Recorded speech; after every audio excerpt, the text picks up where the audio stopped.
right up to date with something which is happening right now in Sri Lanka, where police have begun dismantling protest camps in the capital, Colombo. The camps were occupied by groups demonstrating against the economic crisis and the appointment of Ranil Wickremesinghe as the new president.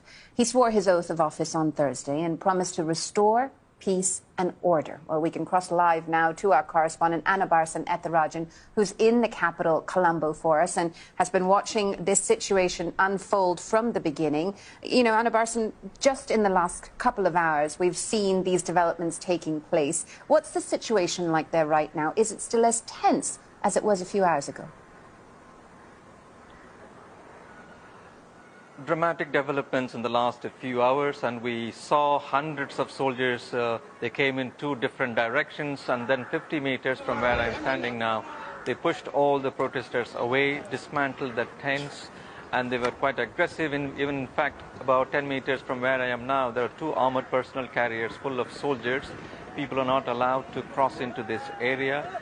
And despite the protesters saying that they would hand over the president's office just behind me, about 50 meters, on Friday afternoon, the police and the troops and special police officers, they came past midnight to clear the area. All these activists have been pushed beyond near the designated area.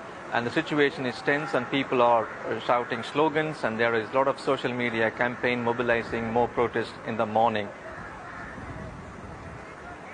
Anabarsan, I know you've covered this right from the start, and, you know, the sense was that the political crisis would start to abate a little bit once there was a definitive choice for president. But now we've got Ranil Wickremesinghe in that seat, haven't we? And protesters don't seem to like him. The protesters made it very clear that they would not support his candidature even when his name was nominated. And they said they would continue the protest till he submits his resignation, because they see him as someone very close to the Rajapaksa family, but he denies that. And also, there were some allegations of corruption during his earlier rule. Again, it was denied by him. And in fact, a day earlier, Mr. Wickremesinghe clearly warned that trying to topple the government or forcing into government buildings was not democracy, and those who indulge in violence will be dealt with according to the law. And what we witnessed a couple of hours ago was a clear follow-up of what Mr. Wickremesinghe said 48 hours ago. Anabarsan Ethirajan, thanks for keeping us up to date with those latest developments in Colombo, Sri Lanka.